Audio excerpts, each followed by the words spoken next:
Assalamualaikum warahmatullahi wabarakatuh. Salam guru penggerak. Perkenalkan, nama saya Feni Nurjanah dari SDN Sehanyar 2. Saya adalah calon guru penggerak angkatan 10 dari Kabupaten Tabalong. Pada kegiatan kali ini, saya mendapat tugas untuk membuat aksi nyata modul 1.4 tentang budaya positif. Sebelumnya, saya ingin memperkenalkan diri. Saya adalah Penny Nurjana, CGP Angkatan 10 dari Kabupaten Tabalong. Kemudian, pengajar praktek saya adalah Bapak Fitriadi. Dan fasilitator saya adalah Bapak Edi Sucipto. Pada kegiatan kali ini, saya mendapat tugas untuk membuat video modul 1.4 tentang budaya positif yang saya lakukan dengan cara berbagi praktik baik dengan rekan sejawat saya dalam menerapkan budaya positif yang ada di sekolah. Adapun konsep utama tentang budaya positif yang saya sampaikan kepada rekan-rekan saya adalah yang pertama, perubahan paradigma belajar. Kemudian yang kedua, disiplin positif.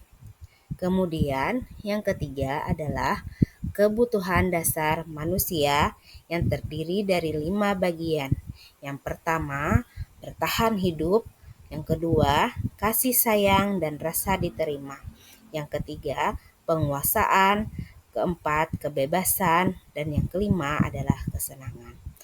Kemudian, pada poin yang keempat, saya berbagi praktik baik dengan rekan sejawat saya tentang motivasi perilaku manusia, di mana motivasi perilaku manusia ini terbagi dari 3 bagian.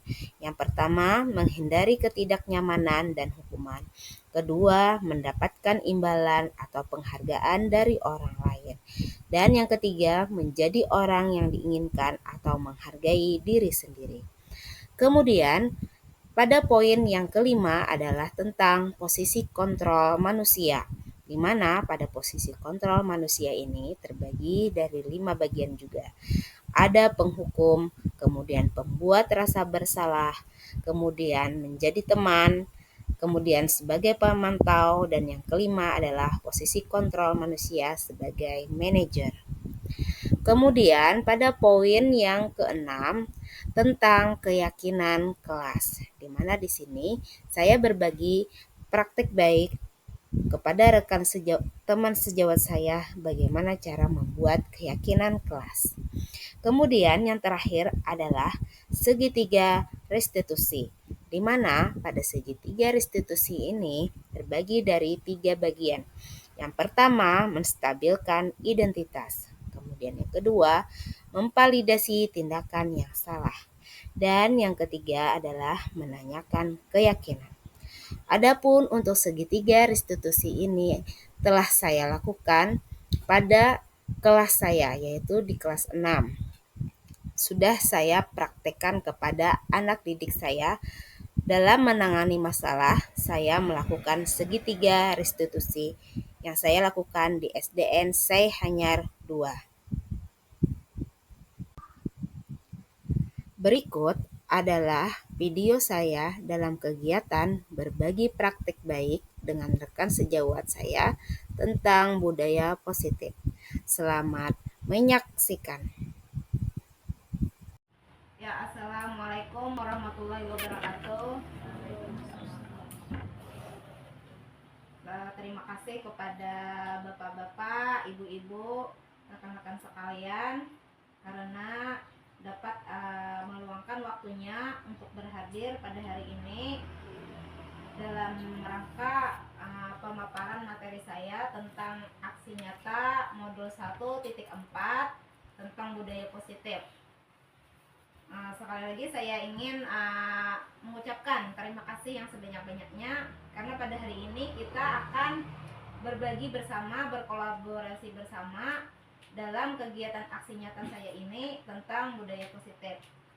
Sebelumnya saya ingin memperkenalkan di sini saya sebagai calon guru penggeraknya, kemudian ada Bapak Fitriyadi sebagai pengajar praktek saya, dan Bapak Edi Sucipto sebagai fasilitator saya.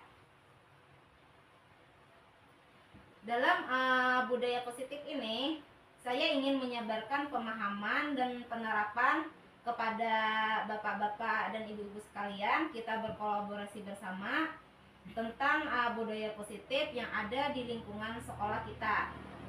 Apa-apa saja budaya-budaya positif tersebut, untuk mewujudkan apa istilahnya nih, disiplin positif, sehingga terciptalah budaya positif yang bagus di lingkungan sekolah kita. Konsep utama model budaya positif ini yang pertama adalah perubahan paradigma belajar. Bapak-bapak dan ibu-ibu bisa lihat di layar. Kemudian ada disiplin positif, kemudian ada kebutuhan dasar manusia, kemudian ada motivasi perilaku manusia, terus kemudian ada posisi kontrol manusia dan keyakinan kelas, serta yang terakhir adalah segitiga restitusi. Yang pertama adalah konsep utama model budaya positif. Nah, di sini pembelajaran dengan paradigma baru dirancang berdasarkan prinsip pembelajaran yang terdiferensiasi, sehingga setiap siswa belajar sesuai dengan kebutuhan dari tahap perkembangannya untuk mewujudkan profil pelajar Pancasila. Nah, di mana kita ketahui bahwa profil pelajar Pancasila itu terdiri dari 6 bagian, yaitu berkebenekaan global, bergotong royong, kreatif, bernalar kritis, mandiri, dan beriman dan bertakwa. Kemudian disiplin positif. Nah, di mana disiplin positif dalam budaya kita, makna disiplin dimaknai menjadi sesuatu dilakukan seseorang pada orang lain untuk mendapatkan kepatuhan. Kemudian kita cenderung menghubungkan kata disiplin dengan ketidaknyamanan. Sehingga sebagai seorang pendidik, kita sebagai seorang guru, tujuan kita adalah menciptakan anak-anak yang memiliki disiplin diri sehingga mereka bisa berperilaku dengan mengacu pada nilai-nilai kebajikan universal dan memiliki motivasi intrinsik bukan ekstrinsik. Di mana di sini disiplin positif merupakan salah satu cara penerapan disiplin yang bertujuan untuk menumbuhkan kesadaran serta memberdayakan anak untuk melakukan sesuatu tanpa sogokan, ancaman maupun hukuman. Mungkin kita kalau ada bapak atau ibu yang kurang jelas, kita sambil sharing, boleh ada yang bertanya ya, dipersilahkan saja. Kalau pas slide yang ini ada yang kurang paham, bisa ditanyakan. Kita sambil sharing ya bapak ibu ya. Kemudian selanjutnya 5 kebutuhan dasar manusia. Nah, di sini ada kebutuhan dasar manusia ini. Yang pertama adalah bertahan hidup. Kemudian kasih sayang dan rasa diterima. Kemudian ada penguasaan, kebebasan, dan kesenangan. Itulah yang dinamakan kebutuhan dasar manusia. Yang pertama itu tadi bertahan hidup. Nah, di mana untuk kebutuhan bertahan hidup ini survival ya, adalah kebutuhan yang bersifat fisiologis untuk bertahan, misalnya kesehatan, rumah, dan makanan. Kebutuhan biologis sebagai bagian dari proses reproduksi, termasuk kebutuhan untuk tetap bertahan hidup. Komponen fisiologis pada kebutuhan ini meliputi kebutuhan akan perasaan aman. Jadi ini adalah survival ya Bapak Ibu. Dasarnya kebutuhan kita yang 5 tadi. Ini adalah kuncinya yang pertama. Jadi ini yang paling utama. Sehingga muncullah yang lainnya, kebutuhan yang lainnya. Jadi yang pertama ini dulu istilahnya dipenuhi, sehingga yang berikutnya akan dengan mudah terpenuhi. Nah, yang kedua adalah kasih sayang dan rasa diterima. Kebutuhan ini dan 3 kebutuhan berikutnya adalah kebutuhan psikologis. Kebutuhan untuk disayangi dan diterima meliputi kebutuhan akan hubungan dan koneksi sosial, kebutuhan untuk memberi dan menerima kasih sayang, dan kebutuhan untuk merasa menjadi bagian dari suatu kelompok. Kebutuhan ini juga meliputi keinginan untuk tetap terhubung dengan orang lain, seperti teman, keluarga, pasangan hidup, teman kerja, binatang peliharaan, dan kelompok di mana kita tergabung. Anak-anak yang memiliki kebutuhan dasar kasih sayang dan rasa diterima yang tinggi biasanya ingin disukai dan diterima oleh lingkungannya. Mereka juga akrab dengan orang tuanya. Biasanya mereka belajar karena suka pada gurunya. Bagi mereka, teman sebaya sangatlah penting. Mereka juga biasanya suka bekerja dalam kelompok. Yang ketiga adalah penguasaan. Penguasaan adalah kebutuhan pengakuan atas kemampuan. Kebutuhan ini berhubungan dengan kekuatan untuk mencapai sesuatu, menjadi kompeten, menjadi terampil, diakui atas prestasi dan keterampilan kita, didengarkan dan memiliki rasa harga diri. Kebutuhan ini meliputi keinginan untuk dianggap berharga, biasanya membuat perbedaan, bisa membuat pencapaian, kompeten, diakui, dihormati. Ini meliputi self esteem ya, dan keinginan untuk meninggalkan pengaruh. Anak-anak yang memiliki kebutuhan dasar akan penguasaan yang tinggi biasanya selalu ingin menjadi pemimpin. Mereka juga mengamati sebelum mencoba hal baru, dan mereka kecewa bila melakukan sebuah kesalahan. Mereka juga biasanya rapi dan sistematik dan selalu ingin mencapai yang terbaik. Nah, ini adalah penguasaan. Kemudian ada kebutuhan tentang kebebasan. Nah, di sini kebebasan adalah kebutuhan akan pilihan. Kebutuhan untuk bebas adalah kebutuhan akan kemandirian, otonomi, memiliki pilihan dan mampu mengendalikan arah hidup seseorang. Anak-anak dengan kebutuhan kebebasan yang tinggi menginginkan pilihan. Mereka perlu banyak bergerak, suka mencoba-coba, tidak terlalu terpengaruh oleh orang lain, dan senang mencoba hal baru dan menarik. Kesenangan. Kesenangan adalah kebutuhan untuk merasa senang. Kebutuhan akan kesenangan adalah kebutuhan untuk mencari kesenangan, bermain, dan tertawa. Bayangkan hidup tanpa kenikmatan apapun, betapa menyedihkan.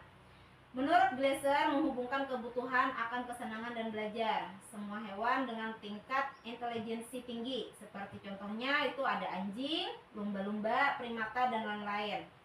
Saat mereka bermain, mereka mempelajari keterampilan hidup yang penting. Manusia tidak berbeda. Anak-anak dengan kebutuhan dasar kesenangan yang tinggi biasanya ingin menikmati apa yang dilakukan. Mereka juga bisa berkonsentrasi tinggi saat mengerjakan hal yang disenangi. Mereka suka permainan dan suka mengoleksi barang, suka bergurau, suka melucu, dan juga menggemaskan. Bahkan saat mereka bertingkah laku buruk, mereka masih terlihat lucu. Nah, ini adalah kebutuhan akan kesenangan. Oke, kita lanjutkan ya, Bapak-bapak dan Ibu-ibu. Di sini ada pertanyaan pemantik. Nah, di sini ada sebuah sekolah, namanya di sekolah itu ada seorang guru namanya Ibu Ambar. Ibu Ambar ini adalah guru wali kelas 2A di SD Pelita Hati. Sedang bingung nih menghadapi ulas salah satu murid kelasnya, namanya si Doni. Beberapa anak di kelas 2 telah datang padanya dan mengeluhkan Doni yang seringkali meminta bekal makan siang mereka dengan paksa. Jika Anda menghadapi situasi seperti Ibu Ambar, apa yang akan Anda lakukan? Nah, menurut Anda, kira-kira apa alasan Doni melakukan hal itu? Nah, mungkin ada bapak-bapak dan ibu-ibu, kita sambil sharing bisa menjawab ini. Kenapa Doni ini melakukan hal ini? Tadi terkait dengan 5 kebutuhan dasar manusia tadi. Ada kesenangan, ada kebebasan, ada penguasaan, kemudian ada kasih sayang dan rasa diterima, kemudian ada yang bertahan hidup. Kalau yang kemungkinan ada 4 ini. Yang mana ini kira-kira nih? Bapak, ibu-ibu ada yang bisa mungkin menjelaskan? Ini itu adalah salah satu anak yang berkelas 2 di itu masalahnya mereka kesenangan daripada teman-teman yang lainnya, karena ininya mau minta bakal jangan dari kawan temannya. Oh, berarti Doni ini hanya melakukan kesenangan ya Pak ya? Yang minta bakal makan dengan teman-temannya. Berarti model seperti iseng Pak ya, mengerjai teman nih. Minta makan. Oh iya. Mungkin anaknya sudah kan sebenarnya ada karena lapar. Nah, Iya. mungkin kan datang udah lapar, dan mungkin bisa minta makan kepada orang lain. Iya. Jadi kita minta pada senangannya, karena ya masa lapar dia senangnya bisa minta. Buat cara paksaan. Tapi di sini tadi paksaan Pak. Dia ini memaksa minta makan siang kawannya nih. Makanya kawanan teman-temannya ini marah.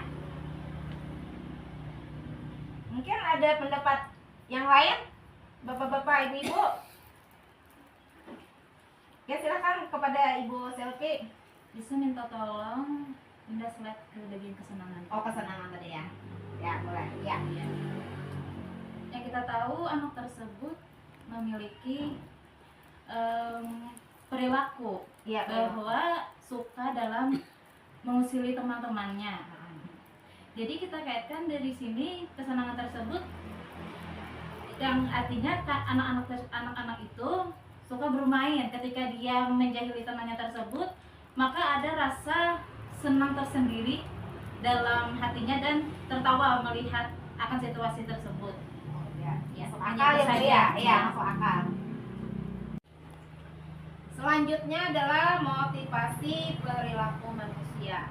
Nah, di sini ada 3 motivasi perilaku manusia. Yang pertama itu adalah menghindari ketidaknyamanan dan hukuman, ya.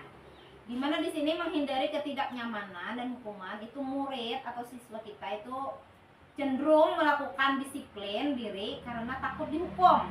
Nah, ini merupakan motivasi ekstrinsik, artinya motivasi dari luar. Disuruh dulu ya kalau hanya mau melakukannya. Nah, itu menghindari hukuman.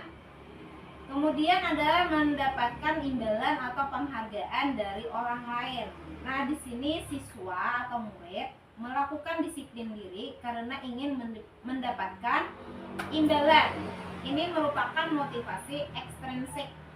Sama ini dari luar juga motivasinya. Kemudian yang ketiga adalah menjadi orang yang diinginkan atau menghargai diri sendiri. Nah, di sini murid atau siswa melakukan disiplin diri karena sadar akan nilai kebajikan dirinya. Ini merupakan motivasi intrinsik. Dari yang ketiga ini yang kita harapkan kepada murid atau siswa kita adalah yang motivasi yang nomor 3 yang terbaik, karena ini muncul dari dalam diri siswa. Tidak disuruh oleh guru ataupun orang lain, muncul dari dalam dirinya sehingga dia melakukan kegiatan atau perilakunya itu berdasarkan apa yang dia yakini. Kemudian motivasi ketidaknyamanan dan hukuman tadi ya, untuk menghindari ketidaknyamanan atau hukuman ini adalah tingkat terendah dari motivasi perilaku manusia. Biasanya orang yang motivasi perilakunya untuk menghindari hukuman atau ketidaknyamanan akan bertanya, apa yang terjadi apabila saya tidak melakukannya? Kemudian sebenarnya mereka sedang menghindari permasalahan yang muncul dan berpengaruh pada mereka secara fisik, psikologis maupun tidak terpenuhinya kebutuhan mereka. Bila mereka tidak melakukan tindakan tersebut, motivasi ini bersifat motivasi eksternal atau berasal dari luar. Kemudian motivasi mendapatkan imbalan tadi atau penghargaan dari orang lain. Satu tingkat di atas motivasi yang pertama tadi. Jadi ini yang kedua. Levelnya jadi kita juga. Di sini orang berperilaku untuk mendapatkan imbalan atau penghargaan dari orang lain. Orang dengan motivasi ini akan bertanya, apa yang akan saya dapatkan apabila saya melakukannya? Mereka melakukan sebuah tindakan untuk mendapatkan pujian dari orang lain yang menurut mereka penting dan mereka letakkan dalam dunia berkualitas mereka. Mereka juga melakukan sesuatu untuk mendapatkan hadiah, pengakuan atau imbalan. Motivasi ini juga bersifat eksternal atau berasal dari luar. Kemudian yang ketiga tadi, menjadi orang yang diinginkan atau menghargai diri sendiri. Orang dengan motivasi ini akan bertanya, akan menjadi orang yang seperti apa bila saya melakukan ini. Mereka melakukan sesuatu karena nilai-nilai yang mereka yakini dan hargai, dan mereka melakukannya karena mereka ingin menjadi orang yang melakukan nilai-nilai yang mereka yakini tersebut. Ini adalah motivasi yang akan membuat seseorang memiliki disiplin positif, karena motivasi berperilaku bersifat internal, berasal dari dalam dirinya, bukan berasal dari orang lain atau eksternal. Nah, ini tadi motivasi ekstrinsik atau yang berasal dari luar tadi, dorongan yang berasal dari luar individu, seperti tadi imbalan, pujian, atau tekanan dari orang lain. Individu termotivasi oleh faktor-faktor eksternal yang memberikan keuntungan atau menghindari kerugian. Sedangkan tadi motivasi intrinsik, motivasi adalah dorongan yang berasal dari dalam diri individu itu sendiri. Individu termotivasi oleh kepuasan dan kesenangan yang didapatkan dari aktivitas itu sendiri, bukan oleh imbalan atau tekanan dari luar. Nah, biasanya kalau murid yang memiliki motivasi intrinsik ini, dia akan melakukan sesuatu itu tidak mengharapkan imbalan.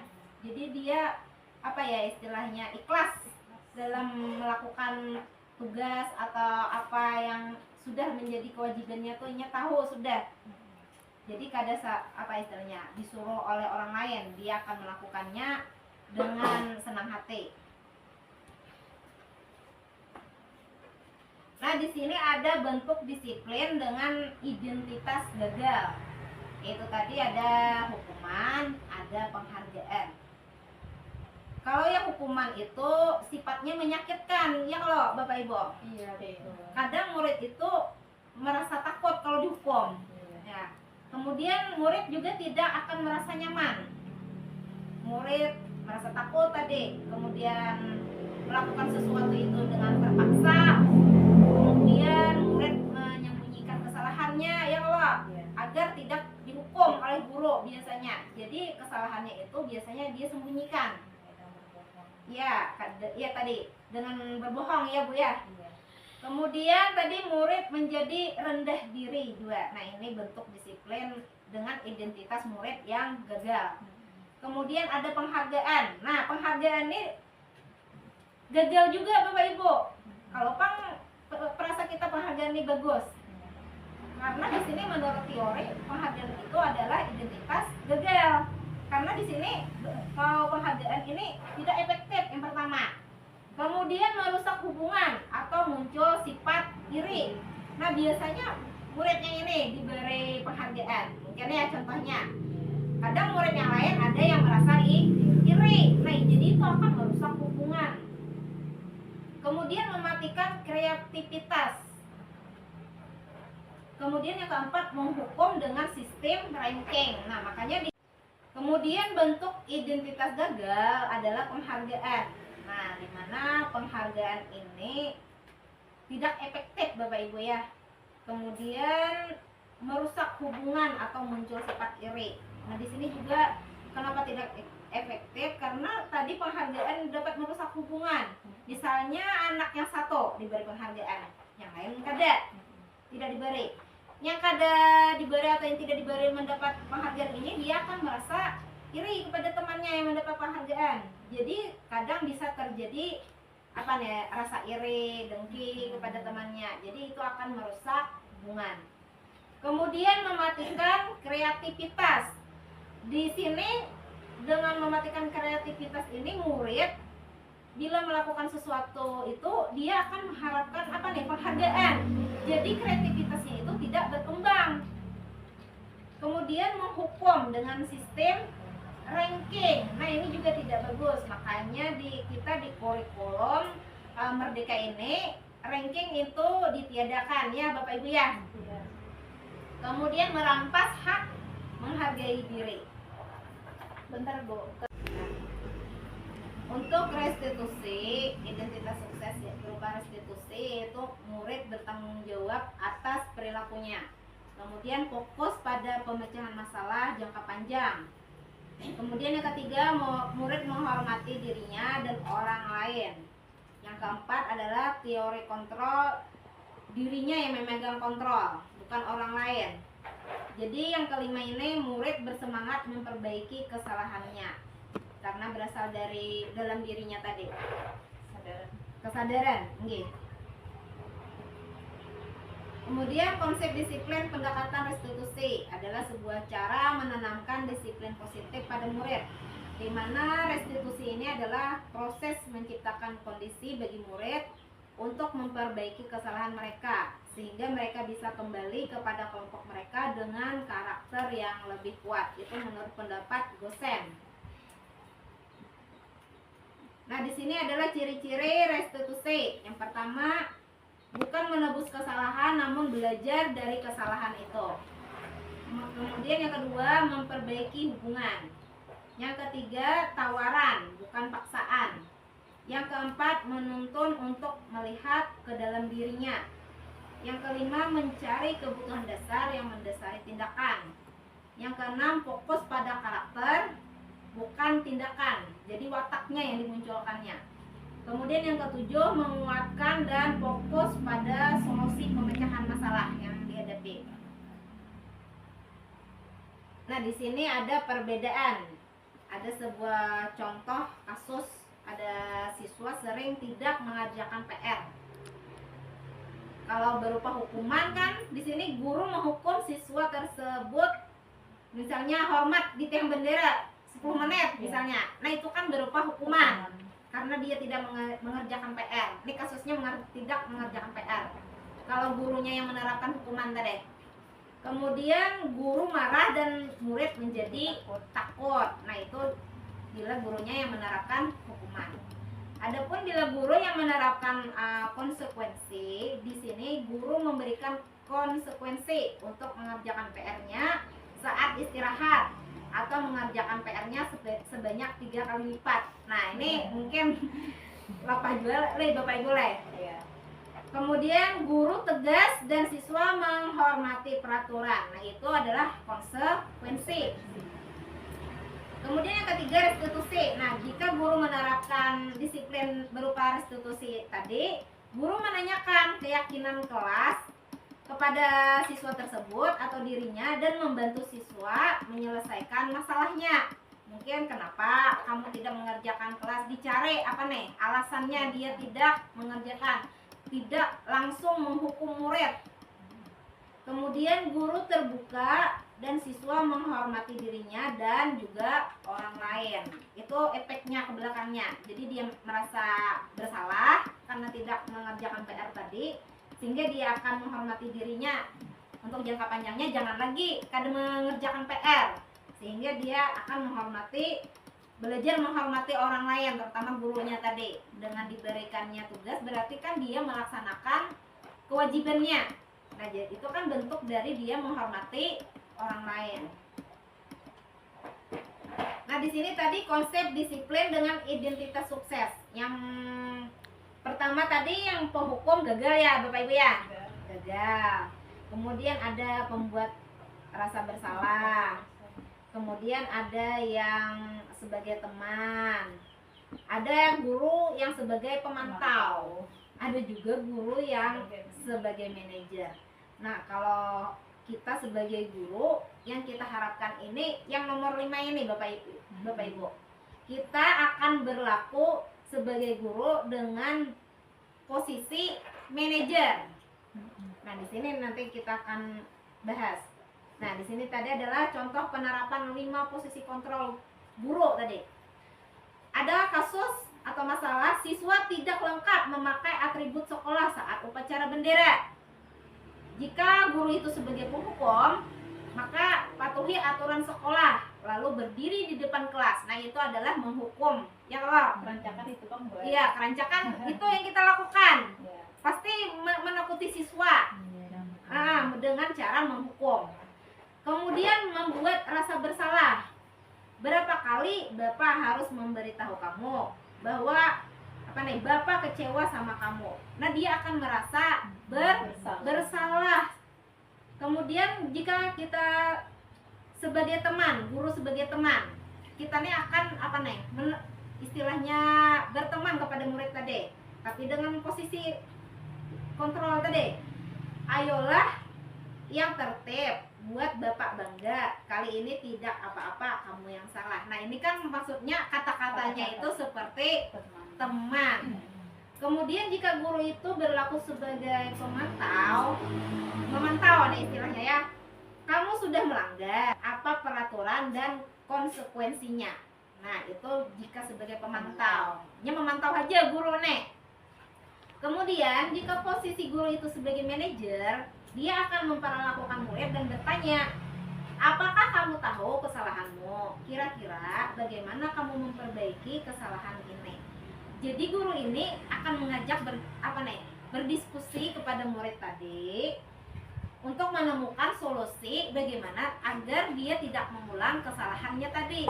Jadi istilahnya murid tadi akan berpikir dan memunculkan apa yang kita pelajari yang pertama tadi, yang kebutuhan apa secara intrinsik dalam dirinya tadi memunculkan, sehingga dia akan tahu dan tidak akan mengulang perbuatan itu lagi. Jadi dia akan memperbaiki kesalahannya. Tapi kadang Bu, kalau di sekolah desa tuh cara berpikir anak jarang ya. Makanya kita sebagai bapak dan ibu gurunya di sekolah, kita akan memunculkan karakter-karakter ini kepada murid, sehingga dia dengan tersendirinya, karena sering kita pancing, kita istilah motivasi, karakter itu akan muncul ya, kesadaran mereka akan muncul. Mungkin itu harapan kita. Jadi kita sangat berharap sekali ini di posisi yang nomor 5 ini Bu, kita akan berlaku sebagai manajer Bu, karena itu yang diharapkan. Kalau penghukum tadi kan tidak baik ya. Iya. Nah, pembuat merasa bersalah tadi, itu identitas anak kedepannya itu akan menjadi anak yang gagal. Iya. Alangkah baiknya ya tadi, nih di posisi kelima manajer, karena ini untuk jangka panjangnya tadi anak itu akan menjadi identitas murid yang sukses ke depannya. Kita lanjutkan? Lanjut. Kita lanjutkan. Di sini adalah tentang keyakinan kelas. Nah, mengapa keyakinan kelas, tidak peraturan kelas saja? Kadang kita di kelas itu peraturan ya, jarang ada keyakinan kelas. Sering kita menggunakan kata-kata peraturan kelas. Yang pertama itu mengapa kita memiliki peraturan tentang penggunaan helm pada saat mengendarai kendaraan bermotor. Kemudian yang kedua, mengapa kita memiliki peraturan tentang penggunaan masker dan mencuci tangan setiap saat. Di dalam keyakinan kelas itu ada nilai-nilai keselamatan atau kesehatan. Inilah yang kita sebut sebagai suatu keyakinan. Jadi ada mengandung nilai keselamatan atau kesehatan tadi, yaitu nilai-nilai kebajikan universal yang disepakati secara tersirat dan tersurat lepas dari latar belakang suku, negara, bahasa maupun agama. Kan dari contoh yang pertama tadi kan, mengapa kita memiliki peraturan tentang penggunaan helm. Helm kan berguna untuk keselamatan. Kemudian yang kedua tadi penggunaan tentang masker. Nah ini kan tentang apa nih? Kesehatan ya, kalau merasa yakin lalu kita menggunakan. Dari sini ada kayak bertanya Bapak Ibu? Biasanya tuh kalau aku mantau kebanyakan itu dia tersepakati dalam setiap kelas. Contohnya kan menurut itu peraturan itu maupun kantor itu peraturan ini mau apa ada banyak kok dia bersalah kalau cuma dulu mau kamu Islam lain tahu bukannya dulu kamu merah.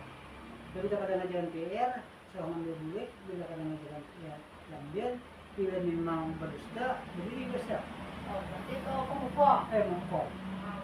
Artinya, bila kadang melalui tugas, itu hukumannya. Ya. Silakan, bila kadang melalui PR, bukunya diambil di bawah beli, ketinggal di alasan. Diambil di bawah beli. Jujur, kalau ketinggal, kita nggak sekolahan, nah tugas mau, kita ambil duit.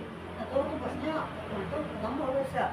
Kadang-kadang selalu nilai sampah, kadang-kadang menjelang masih bisa karena nanti aturkan itu misalkan sepakatan kelasnya Iya, kesepakatan kelas. Peraturan kelas, Pak. peraturan kelas Ya. jadi yang mulanya kada boleh aja yang mulanya anak-anaknya dari mah kok anak katanya kalau masalahnya nak banyak komennya holo biar anak-anak ini pak kalian setuju ya kah setuju nah setelah setuju nyatakan nanti dulu lah di kelas tuh tuliskan anaknya apabila ada yang membuat kesalahan untuk mukora oke nah itu minta semarang Nah, itu lebih ke arah keyakinan, Pak. Karena di sini kalau peraturan tadi peraturan kelas kan di sini tadi ada mengapa keyakinan kelas tidak peraturan kelas saja. Kalau peraturan kelas ini cenderung biasanya dibuat oleh guru aja. Kadang siswa kada tahu. Kalau keyakinan kelas ini dibuat secara bersama-sama. Jadi yang terlibat itu ada siswa, ada guru, kepala sekolah di situ. Jadi tahu dengan keyakinan kelas ini tadi semuanya dilibatkan. Kalau peraturan kelas ini cenderung guru aja yang mengulah kadang-kadang siswa tidak dilibatkan. Nah itu Pak perbedaannya Pak Ai antara keyakinan kelas dan peraturan kelas apa nih? Keyakinan kelas tadi. Kalau Bapak tadi itu karena guru dan siswanya dilibatkan berarti lebih ke keyakinan kelas sehingga mereka sama-sama meyakini apa yang telah mereka buat bersama, disepakati bersama. Jadi bila ada yang melakukan kesalahan kan mereka tahu apa keyakinan kelas yang telah dilanggar. Mungkin seperti itu Pak. Gimana Pak? Nah di sini tadi bagaimana pembentukan keyakinan kelas. Kita di kelas ya Bapak Ibu ya. Yang pertama lebih abstrak dari peraturan kelas. Kemudian itu berupa pernyataan universal yang kebajikan tadi, nilai-nilai kebajikan tadi. Dibuat dalam bentuk positif, sedikit saja agar mudah diingat oleh siswanya. Kemudian sesuai dengan kondisi kelas dan sekolah agar mudah diterapkan. Jadi antara sekolah satu dengan sekolah yang lain ataupun dari kelas yang satu dengan kelas yang lain itu cenderung kada sama keyakinan kelas. Tiap kelas itu berbeda. Kemudian semua warga sekolah dilibatkan saat membuat keyakinan kelas. Nah, makanya tadi guru, siswa, kepala sekolah, pokoknya semua yang ada di situ kita libatkan dalam membuat keyakinan kelas sehingga kesepakatan bersama. Nah, ini contoh tadi. Tugas saya pada modul 1.4 tadi ada kami membuat keyakinan kelas. Nah, sini saya coba membuat keyakinan kelas di kelas saya, Bu. Ini contohnya. Yang pertama itu ada beriman dan bertakwa. Jadi kami meyakini dengan berdoa sebelum belajar dan sesudah belajar akan menambah berkah ilmu yang didapat. Kan mereka yakin akan hal itu. Bila ia berdoa, maka mereka akan belajar dengan ilmu itu menjadi berkah. Keyakinannya tadi. Kemudian jujur. Kami meyakini siswa yang jujur di segala aspek kehidupan, baik di pelajaran maupun dalam interaksi sosialnya. Kemudian yang ketiga itu menghormati. Kami meyakini dengan menghormati satu sama lain akan tercipta keharmonisan dalam lingkungan sekolah. Santun. Kami meyakini siswa yang santun akan terlibat dalam hal berbicara maupun dia bertindak. Kemudian bertanggung jawab. Kami meyakini dengan bertanggung jawab siswa dapat melaksanakan tugasnya dengan baik. Kemudian bekerja sama. Kami meyakini dengan bekerja sama hal yang sulit akan terasa mudah. Nah, itu kan dia yakin akhirnya lalu akan melakukan pekerjaan itu. Kemudian saling menghargai. Kami meyakini dengan saling menghargai akan menciptakan kerukunan dalam lingkungan. Nah, itu tadi adalah kalimat-kalimatnya tadi berupa keyakinan kelas yang kami buat di kelas dengan nilai-nilai kebajikan universal tadi. Ada bertakwa, jujur, menghormati, santun, saling menghargai, bekerja sama, dan bertanggung jawab. Banyak contoh-contoh yang lain, nilai-nilai kebajikan yang lain. Kada ini aja, cuma ini yang kami ambil dalam keyakinan kelas kami. Nah, Nah, di sini ada segitiga restitusi. Nah, biasanya kita di dalam sekolah kadang siswa bisa melakukan sebuah kesalahan. Nah, di sini kita sebagai guru dalam menangani kasus yang dilakukan oleh siswa kita lakukan dengan segitiga restitusi namanya, Bu. Yang pertama itu validasi tindakan yang salah. Kita validasi dulu tindakan yang salah. Yang pertama itu segitiga restitusi itu ada 3 tingkatan dalam menangani kasus atau masalah yang dilakukan oleh siswa. Yang pertama itu kita menstabilkan identitas. Misalnya kita bertanya kepada murid, ya, setiap orang pasti pernah melakukan kesalahan. Betul? Kamu bukan satu-satunya yang pernah melakukan ini. Nah, ini menstabilkan si siswanya jika dia melakukan kesalahan. Jadi kan dia merasa, oh berarti bukan aku nih yang satu-satunya melakukan kesalahan, berarti ada orang lain. Kan tertenang nih yang dirinya. Kemudian memvalidasi tindakan yang salah. Kita sebagai guru bisa menggunakan kata-kata misalnya kepada murid itu, kamu tentu punya alasan mengapa melakukan itu, melakukan kesalahan tadi. Nah, kita takut nih. Kemudian yang kedua, adakah cara yang lebih efektif untuk mendapatkan apa yang kamu butuhkan? Nah, itu adalah memvalidasi tindakan yang salah. Kemudian yang ketiga, urutan yang ketiga itu menanyakan keyakinan. Kita tanyakan kepada siswa, keyakinan kelas apa yang telah kita sepakati. Nah, biasanya dia akan menjawab. Misalnya dia contohnya kasusnya terlambat datang sekolah, apakah melanggar keyakinan? Misalnya kita tanya, iya katanya. Keyakinan apa yang telah kita melanggar? Dia akan menjawab pastinya melanggar disiplin, ya kan? Nah, itu dia tahu keyakinan yang sudah disepakati di kelas bahwa disiplin itu ada, tidak boleh datang terlambat ke sekolah. Nah, kemudian misalnya kamu ingin menjadi orang yang seperti apa? Namun kamu melakukan hal ini terus, kedepannya kamu mau jadi orang yang seperti apa? Nah, mungkin dia akan merenung, berpikir, sehingga dia akan menjawab mungkin tidak bagus mungkin melakukan tindakan itu. Dia akan sadar.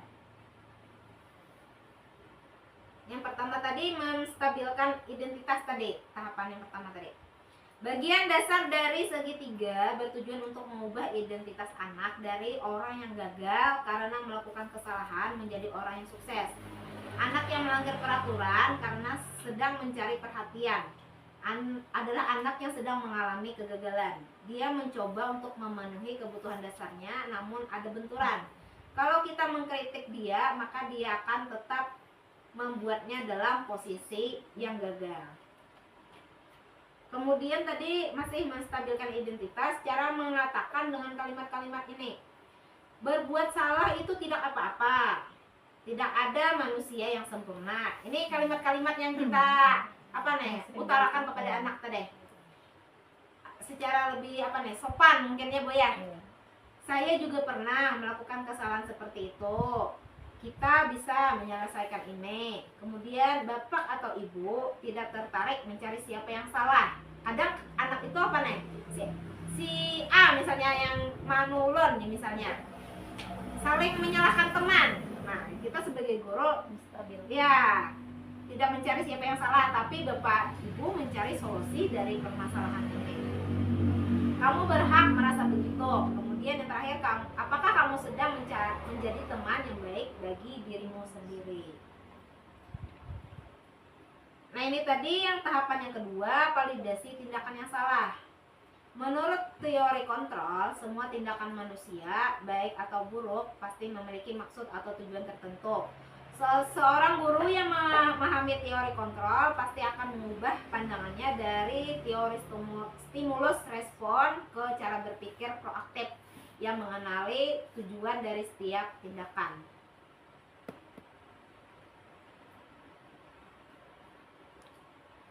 Nah, di sini adalah kalimat-kalimat yang kita gunakan bila kita sedang memvalidasi tindakan siswa yang salah.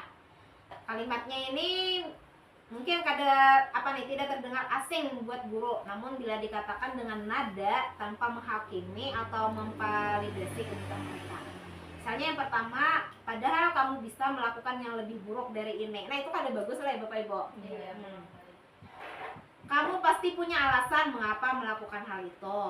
Kemudian kamu patut bangga pada dirimu sendiri karena kamu telah melindungi sesuatu yang penting buatmu. Kemudian kamu boleh mempertahankan sikap itu, tapi kamu harus menambahkan sikap yang baru. Mungkin itu contoh-contohnya, Bu. Kemudian tahapan yang ketiga tadi menanyakan keyakinan.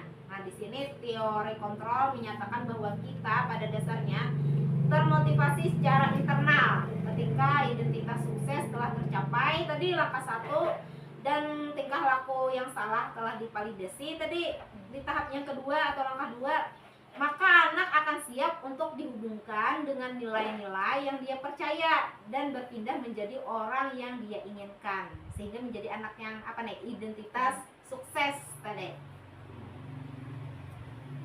Nah, ini kata-kata atau yang kita tanyakan kepada murid dengan tahapan yang ketiga tadi, menghubungkan keyakinan anak dengan keyakinan kelas atau keluarga. Yang pertama mungkin apa yang kita percaya sebagai keyakinan kelas. Kemudian yang kedua, apa nilai-nilai umum yang kita telah sepakati bersama. Apa bayangan kita tentang kelas yang ideal. Kemudian kamu mau jadi orang yang seperti apa ke depannya nanti. Nah, ini adalah contoh penerapan segitiga restitusi. Akad kadola. Waalaikumsalam. Silahkan masuk ya. Nah, di sini Bapak Ibu, kemarin saya mendapat tugas bagaimana cara menerapkan segitiga restitusi yang terjadi di kelas saya. Ini adalah contohnya. Mari kita saksikan bersama-sama ya.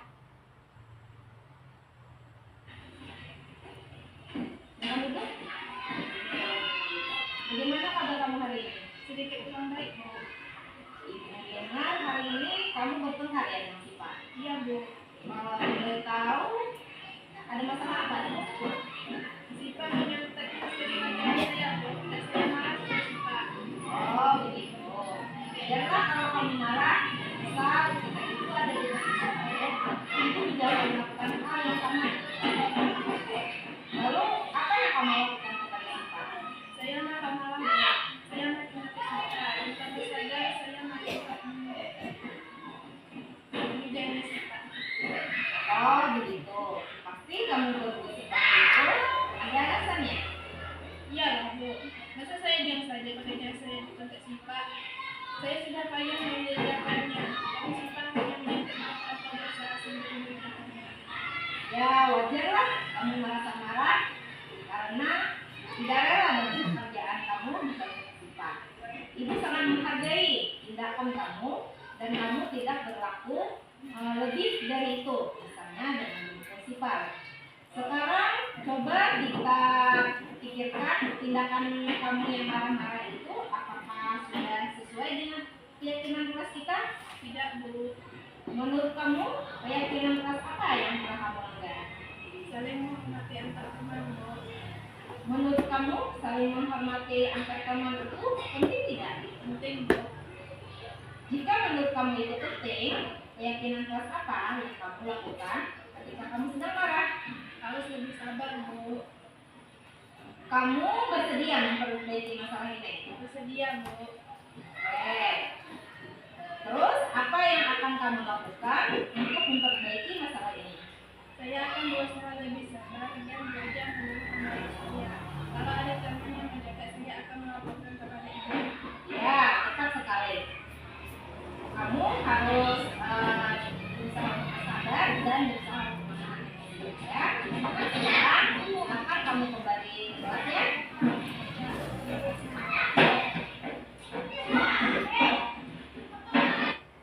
Nah, di sini tadi ada sebuah contoh di mana siswa ini bertengkar dengan temannya karena temannya menyontek pekerjaannya.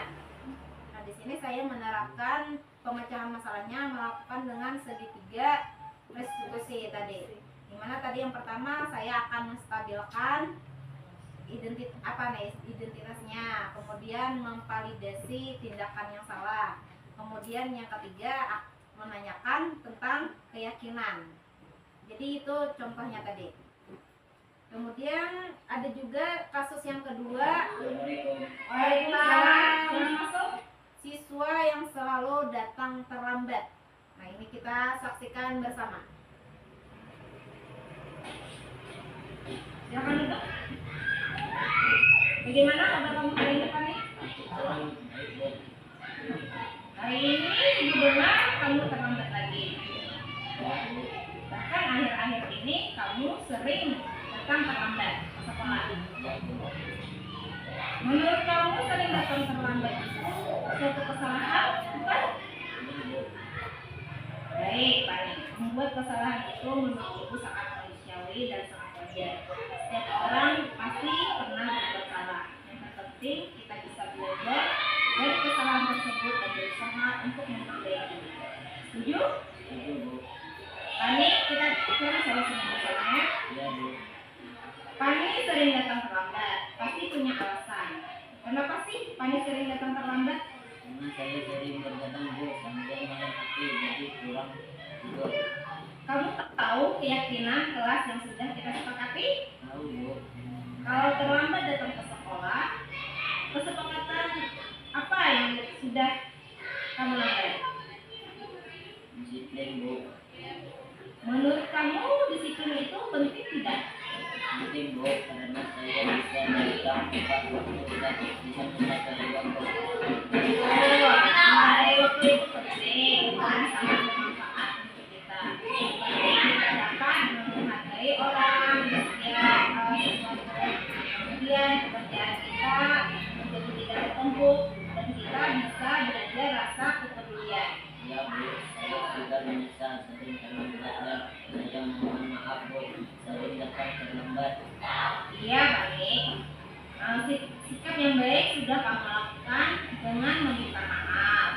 Menurut kamu, apa yang kamu lakukan agar datang ke sekolah tidak terlambat lagi? Saya akan tidur lebih cepat dan tidak bergadang lagi agar tidak nanti terlambat datang ke sekolah. Baik, Pak Nik, kamu sudah menemukan solusinya. Dan itu akan bekerja sama dengan orang tua kamu agar kamu tidak lagi datang terlambat ke sekolah ya. Sekarang silakan istirahat keluar. Ya.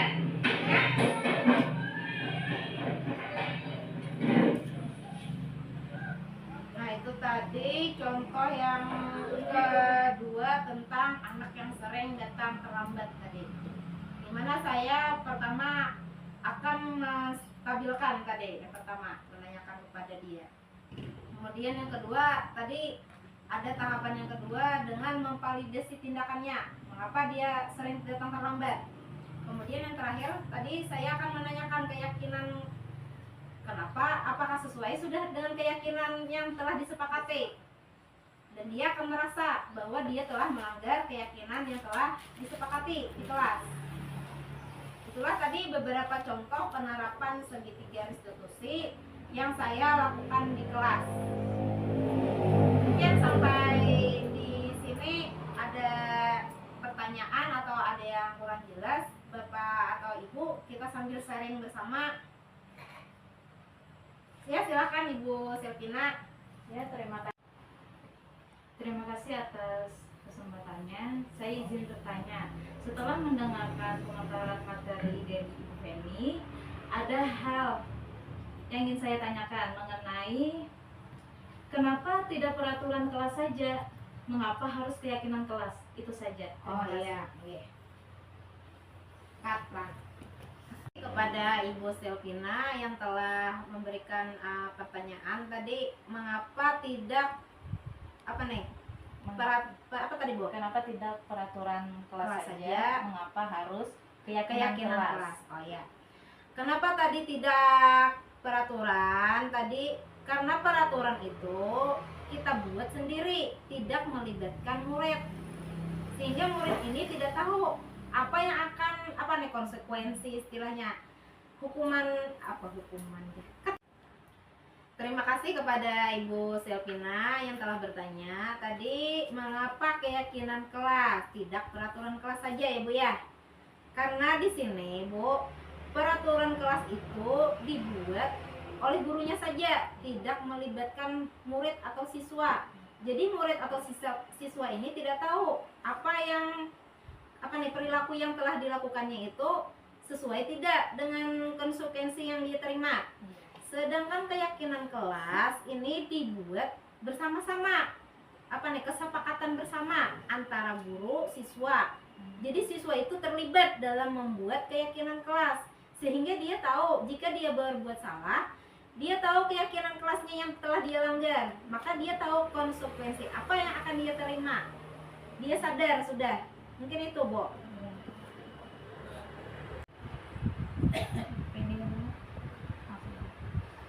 Terima kasih atas kesempatannya. Saya ingin menanyakan tentang restitusi. Nah, untuk segitiga restitusi, apakah itu urutannya boleh tertukar atau harus sesuai urutannya, Bu? Oh iya, terima kasih Bu ya. Terima kasih kepada Ibu Rika. Tadi Ibu Rika telah bertanya mengapa segitiga restitusi ini apakah boleh urutan dari yang 3 itu tertukar. Di sini Bu, karena dia sudah berupa tahapan, tidak boleh tertukar Bu. Karena ini tahapannya sudah diurutkan oleh orang. Yang pertama tadi kan kita sebagai guru menstabilkan dulu kepada siswa. Setelah siswa itu stabil, baru kita lanjut ke tahapan berikutnya, yaitu dengan memvalidasi tindakan siswa itu, Bu. Setelah validasi, barulah kita urutan yang ketiga dengan menanyakan keyakinan kelasnya. Jadi tidak bisa tertukar, Bu. Harus sesuai dengan urutan. Tidak mungkin kita menanyakan keyakinan terlebih dahulu tanpa kita menstabilkan anak. Karena anak yang sedang emosi, kalau tidak kita stabilkan, kan percuma. Langsung kita tanyakan keyakinan kelas apa yang telah kamu langgar. Mungkin dia akan emosi menjawabnya, dia marah-marah. Mungkin juga akan berbohong ya Bu ya. Jadi yang pertama itu kita stabilkan dulu anak ini. Setelah anak ini stabil, emosinya sudah reda, nah barulah kita cari memvalidasi tindakannya tadi. Apakah sudah sesuai atau tidak tadi. Setelah kita validasi, kemudian kita ajak anak itu untuk menanyakan keyakinan yang telah kita sepakati tadi.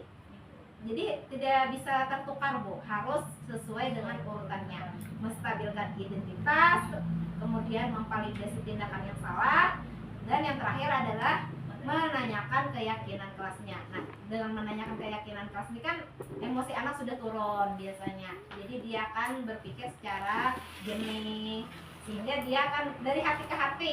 Nah, iya, mungkin itu Bu.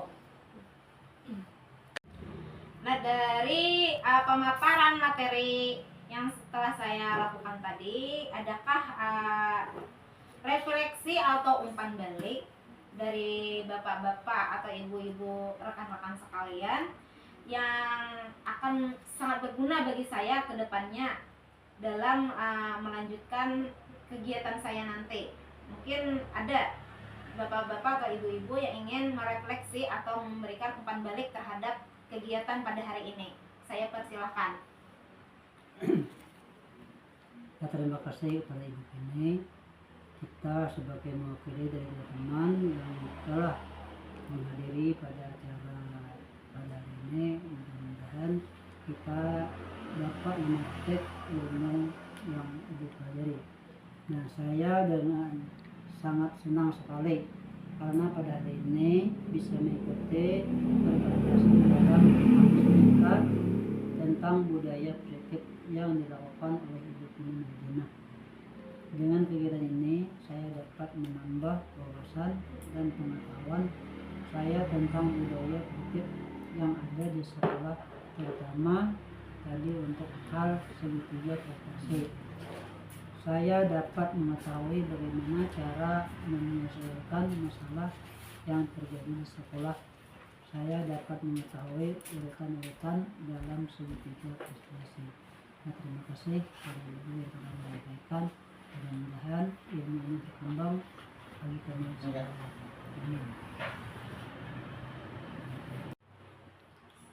Terima kasih kepada Bapak Haji Badrani yang telah melakukan refleksi atau umpan balik kepada saya terhadap kegiatan yang dilakukan pada hari ini. Sungguh saya juga sangat senang Pak, kita hari ini juga dapat berdiskusi bersama, sharing bersama, sehingga dapat berkolaborasi dalam meningkatkan mewujudkan profil pelajar Pancasila kepada siswa-siswa kita dengan penerapan kurikulum Merdeka. Mungkin hanya ini yang dapat saya sampaikan pada kegiatan hari ini. Saya akhiri, salah hilapnya saya mohon dimaafkan. Wassalamualaikum warahmatullahi wabarakatuh. Waalaikumsalam warahmatullahi wabarakatuh.